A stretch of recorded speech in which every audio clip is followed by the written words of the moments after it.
finals loss that changed everything, the San Antonio Spurs didn't just lose the NBA Finals. They may have uncovered a problem that could define or destroy the entire Victor Wembanyama era. Just weeks ago, everything seemed perfect. The Spurs had stormed through the regular season with 62 wins. Victor Wembanyama looked unstoppable. The young core was growing faster than anyone expected. Analysts were already talking about the beginning of a dynasty. Fans believed another championship banner was finally on the horizon. Then everything changed. 5 games. That's all it took for the New York Knicks to turn the Spurs' dream season into one of the most painful endings in franchise history. What makes the loss even harder to accept is that San Antonio wasn't outmatched. They weren't overwhelmed by a superior roster. In fact, there were moments throughout the series when the Spurs looked like the better team. They controlled stretches of games, created advantages, and repeatedly put themselves in position to win. Yet somehow, every time the pressure reached its highest level, something went wrong. And now, one name is sitting at the center of the storm: De'Aaron Fox. When the Spurs traded for Fox, the move was celebrated across the league. He was supposed to be the perfect veteran star to accelerate Wembanyama's championship timeline. An elite scorer, a proven playmaker, a player with playoff experience who could help guide a young roster through difficult moments. Instead, following the finals collapse, questions are emerging everywhere. Did the Spurs make a mistake? Is Fox truly the right partner for Wembanyama? And perhaps the most shocking question of all, could San Antonio already be considering a future without him? League insiders, analysts, and fans have begun debating a possibility that seemed impossible just months ago. The discussion isn't about whether Wembanyama is the future. Everyone agrees he is. The debate centers on whether Fox fits that future. That's what makes this story so fascinating, because this isn't simply about one bad game. It's about a franchise trying to determine what kind of team it wants to become. It's about a generational superstar entering his prime. And it's about a front office facing a decision that could impact the next decade of Spurs basketball. What happened during the finals may have exposed problems that were hidden throughout the regular season. Problems involving spacing, ball dominance, offensive hierarchy, late game decision making. Problems that become impossible to ignore when a championship is on the line. The deeper analysts look into the numbers and key moments from the series, the more one uncomfortable possibility continues to emerge. The Spurs may have reached the finals faster than expected, but they may not have assembled the right championship formula around Victor Wembanyama, and if that's true, major changes could be coming much sooner than anyone imagined. In the next chapter, we'll break down how a 6-2 win dream season transformed into a finals nightmare and why the warning signs may have been there all along. If you're watching today, tell us where you're watching from in the comments. And if you think the Spurs should keep De'Aaron Fox, comment 1. If you think they should seriously consider trading him, comment 2. Don't forget to subscribe so you don't miss the next chapter of this story. From dream season to finals nightmare, for most of the year, the San Antonio Spurs looked like the future arriving early. They were not supposed to be here this fast. Not in the finals, not with 62 wins, not with the entire NBA suddenly treating them like a real championship threat. This was supposed to be another development season. Another year of learning how Victor Wembanyama could bend the league around his impossible talent. Instead, San Antonio skipped steps. They defended at an elite level. They moved the ball with confidence. Young players grew up faster than expected. The city believed again. Every win felt like proof that the Spurs had found the next great blueprint. Wembanyama was the center of everything. He blocked shots that looked impossible to reach. He stretched defenses beyond the three-point line. He turned ordinary possessions into moments that made fans pause and ask whether they were watching the beginning of something historic. And for a while, De'Aaron Fox looked like the perfect accelerator. He brought speed. He brought pressure. He brought a veteran confidence that the young Spurs needed. When San Antonio traded for him, the logic was simple. Put a proven guard next to Wembanyama and let the timeline explode. That timeline did explode, but not in the way the Spurs expected, because the regular season can hide problems that the finals expose. A team can win 62 games with talent, energy, and momentum. But when the game slows down, when every possession becomes a test, when defenses take away your first option and force you into your second and third decisions, the truth starts showing. That truth hit San Antonio hard. Against New York, the Spurs kept building leads and kept losing control. They looked powerful for 3 quarters, then uncertain in the 4th. They played like a young team trying to learn championship basketball in real time, while the Knicks played like a group that already understood the cost of every mistake. Jalen Brunson punished every hesitation. New York's defense crowded Wembanyama just enough to make his touches harder. They dared Fox to punish them from the perimeter. They forced San Antonio into late clock possessions where the offense stopped flowing and started searching. That was the beginning of the collapse. The Spurs did not lose because Wembanyama failed.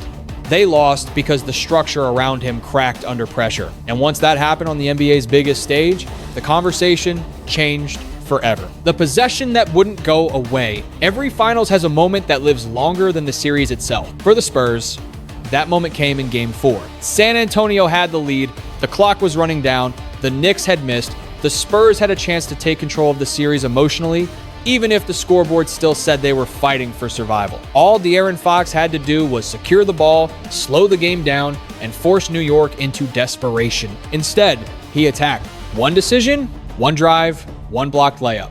And suddenly, the entire story changed. OG Anunoby met Fox at the rim, erased the shot, and the Knicks turned that mistake into the kind of winning play that becomes part of finals history. It was not just a missed opportunity, it was a symbol, a snapshot of everything San Antonio feared: bad timing, poor late game judgment, and a veteran guard making the wrong choice in the exact moment he was brought in to control. That is why fans reacted so strong. Not because Fox is a bad player. He is not. He is explosive, talented, experienced, and capable of carrying an offense for long stretches. But championship basketball is not judged by what you can do in January. It is judged by what you decide in June, with the season hanging in the air. That possession did not create every doubt about Fox. It exposed them. The Spurs had already been struggling in half-court offense. The spacing had already looked crowded.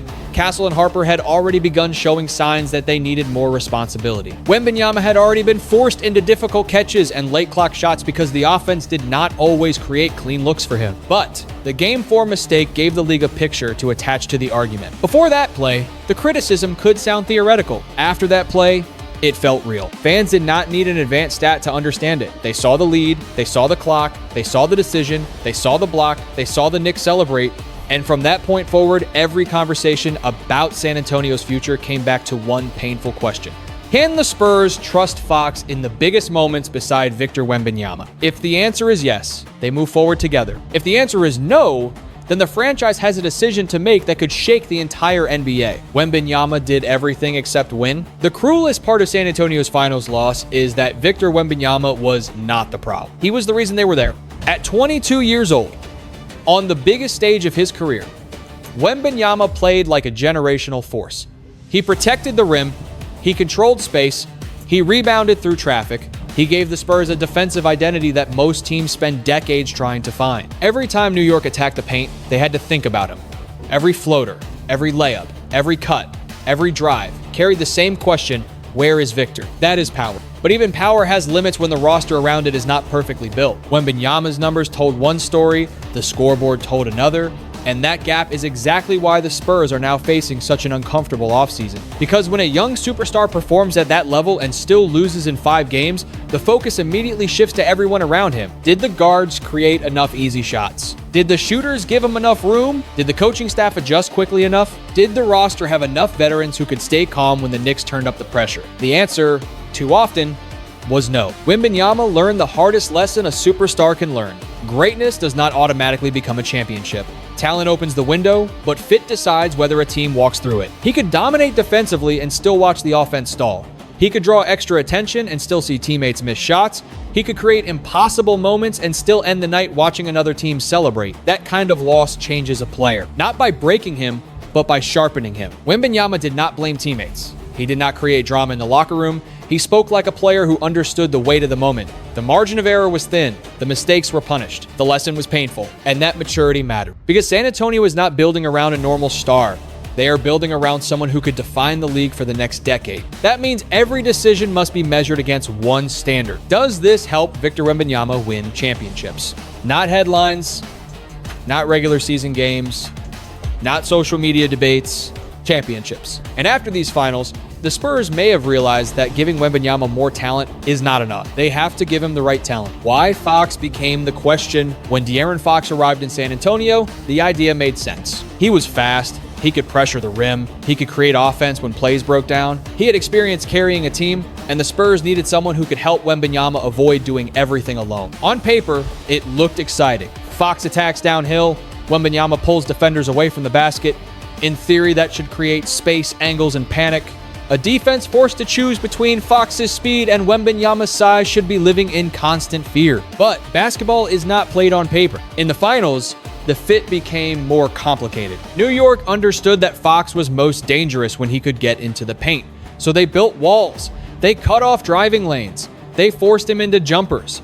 They dared him to beat them from deep, and when his shooting failed to punish them consistently, the Knicks became even more aggressive. That changed everything. If Fox does not force defenders to stay attached on the perimeter, then those defenders can shade toward Wembanyama. They can crowd the paint. They can shrink the floor. They can make every catch harder, every move slower, every decision more rushed. That is the spacing problem. And in the modern NBA, spacing is not a luxury. It is oxygen. Without it, even a generational player can be made uncomfortable. The issue is not that Fox lacks talent. The issue is whether his talent is the right talent for this specific team.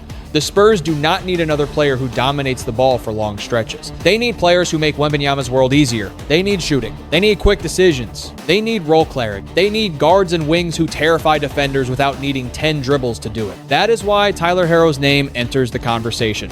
That is why Brandon Ingram makes sense in theory. That is why every potential trade idea revolves around one core concept: give Wembanyama more room to operate. Fox may still be a very good player, but the Spurs are no longer asking whether he is good. They are asking whether he is essential. And once a max contract player becomes non-essential, the conversation gets very uncomfortable very quickly. Castle, Harper, and the timeline. Problem: the biggest threat to De'Aaron Fox's future in San Antonio may not be a player from another team. It may be two players already wearing Spurs jerseys. Stephon Castle and Dylan Harper changed the conversation. Castle gave San Antonio size, defense, playmaking, and confidence. He looked like the kind of young guard who could grow naturally beside Wembanyama without forcing the offense to bend around him. He did not need to dominate every possession to impact the game. That matters. Then Harper emerged even faster than expected. His scoring flashes became impossible to ignore.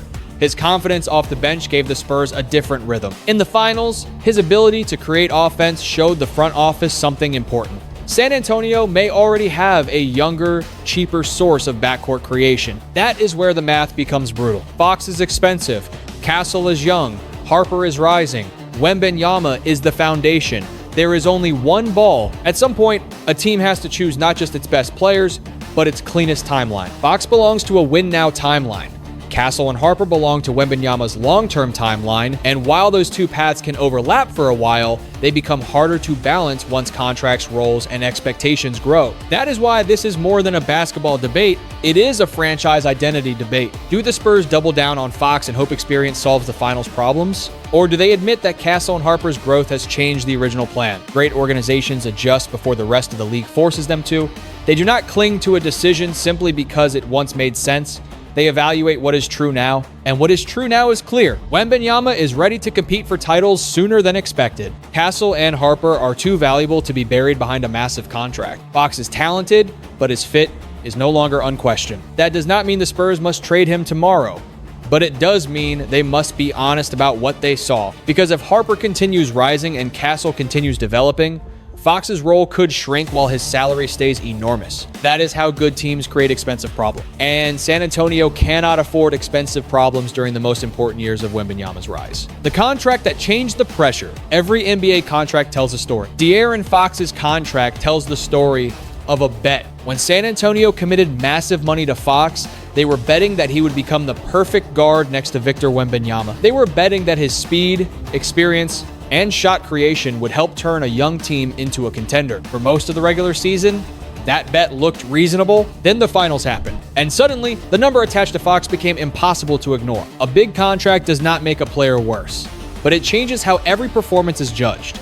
A role player can have a bad series and survive it. A young player can struggle and call it experience. A max-level veteran brought in to complete a championship core does not get that same patience, especially when his mistakes happen in the biggest moments. That is why Fox's final struggles created such a loud reaction. The blocked layup was painful, but the contract made it heavier. The shooting numbers were disappointing, but the contract made them alarming. The fit concerns were real, but the contract made them urgent. San Antonio is entering a future where money will matter. Wembanyama will eventually command one of the largest deals in basketball. Castle and Harper will not stay cheap forever. Other supporting pieces will need to be paid, moved, or replaced. Every dollar must serve the championship blueprint. That is why Fox's deal becomes more than a salary. It becomes a question: can the Spurs pay this much for a guard who may not be the ideal fit? If the answer is yes, then they have to build around him with total confidence. If the answer is no, they need to explore the market before the contract becomes harder to move. Waiting can feel safe, but waiting has a cost. Every year that passes can reduce flexibility.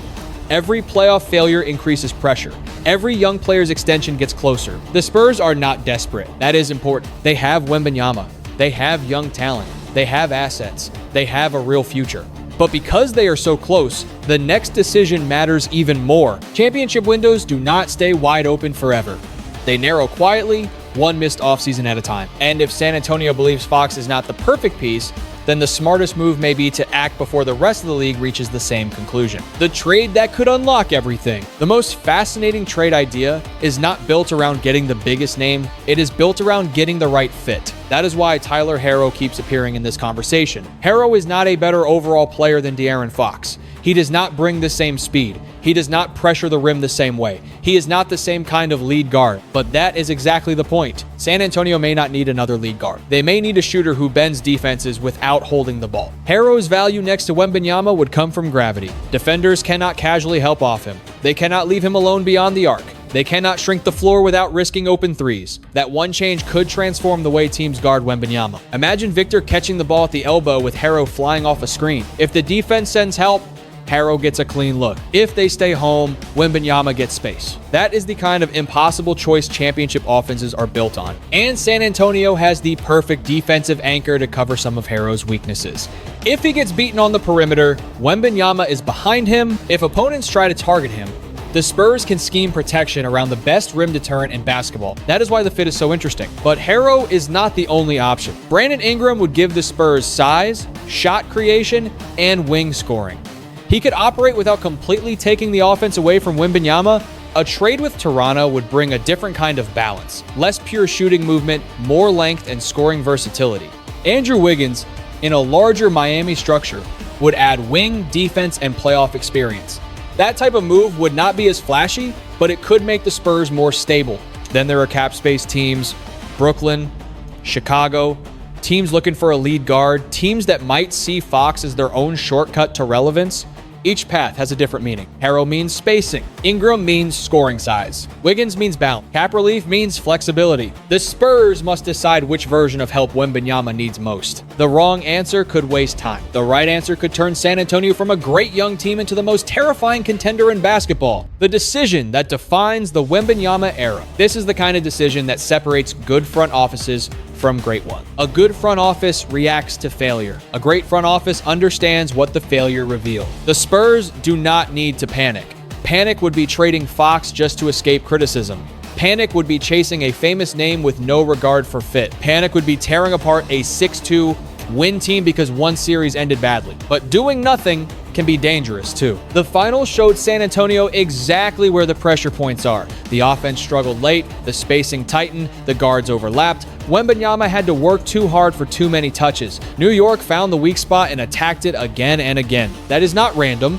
That is a blueprint for every future opponent. If the Spurs run it back without adjustments, every contender will study that series. They will copy the Knicks' approach. They will sag off questionable shooters, crowd Wembanyama, force Fox into jumpers, and test San Antonio's late-game structure until the Spurs prove they have solved it. That is why this offseason matters so much. Not because the Spurs are broken, because they are close. They are close enough that one smart move could change everything. Close enough that the wrong move could haunt them. Close enough that every decision now carries championship weight. Wembanyama has already changed the expectations. Nobody is talking about patience anymore. Nobody is saying the Spurs should simply enjoy being ahead of schedule. Once a generational player reaches the finals, the clock changes. Development becomes urgency. Potential becomes pressure. The future becomes now. That does not mean San Antonio should sacrifice every young piece. Castle and Harper are part of the foundation. The Spurs should not destroy their timeline for a short-term gamble, but they also cannot pretend the roster is perfect. The mission is clear: build a team where Wembanyama does not have to overcome his own spacing. Build a team where every teammate makes his life easier. Build a team where the fourth quarter does not become a guessing game. Whether that means trading Fox or reshaping the roster around him, the Spurs have to choose a direction, because indecision is also a decision. And in the NBA, waiting too long can be just as costly as making the wrong move. The lesson San Antonio cannot ignore. The Spurs' finals loss was painful, but it may become one of the most important moments in the Victor Wembanyama era, because sometimes losing tells the truth before winning hides it. San Antonio learned that talent can take you far, but fit takes you further. They learned that a 6'2", win season does not guarantee a championship formula. They learn that young teams can look unstoppable until veteran opponents force them into uncomfortable decisions. Most importantly, they learn that building around Wembanyama requires a different kind of thinking. He is not a normal superstar. You do not simply surround him with names, you surround him with function, shooting, spacing, calm, decision-making, defensive toughness. Players who understand that their job is not to compete with his gravity, but to benefit from it. That is the real lesson. The Spurs do not need drama for the sake of drama. They do not need to blame one player for an entire finals loss. De'Aaron Fox deserves respect. He helped San Antonio reach a level many people did not expect. He brought speed, talent, and competitiveness to a young team, but respect and fit are not the same thing. A player can be good and still not be right for the next chapter. That is the difficult truth great franchises must face. If San Antonio keeps Fox, they must commit to solving the spacing and role issues around him. They must give him clearer responsibilities. They must build lineups that prevent the offense from freezing when pressure rises. If they trade him, they must do it with purpose, not emotion. The return must make Wembanyama better, not louder, not flashier, better. That is how dynasties are built. Not through panic, not through blame, through honesty, through timing, through sacrifice, and through the willingness to admit that the first version of a contender is rarely the final version. For Wembanyama, this loss should not be viewed as failure. It should be viewed as information. He now knows how thin the margin is. He now knows what championship pressure feels like. And if the Spurs respond correctly, this could be the moment that turns pain into progress. Basketball, at its best, teaches something bigger than winning. It teaches accountability. It teaches patience. It teaches that even in disappointment, there is a chance to grow without attacking each other, without destroying trust, and without forgetting the human side of the game. The Spurs should move with ambition, but also with respect. Respect for Fox, respect for Wembanyama, respect for the team that got them this far. But above all, respect for the championship window opening in front of them. Because if San Antonio gets this next move right, the finals loss will not be remembered as the end of a dream. It will be remembered as the beginning of the blueprint. If you believe the Spurs should build fully around Victor Wembanyama right now, comment 1. If you think they should keep De'Aaron Fox and run it back, comment 2. And if you enjoyed this breakdown, make sure to like the video, share it with another NBA fan, and subscribe for more deep NBA stories just like this.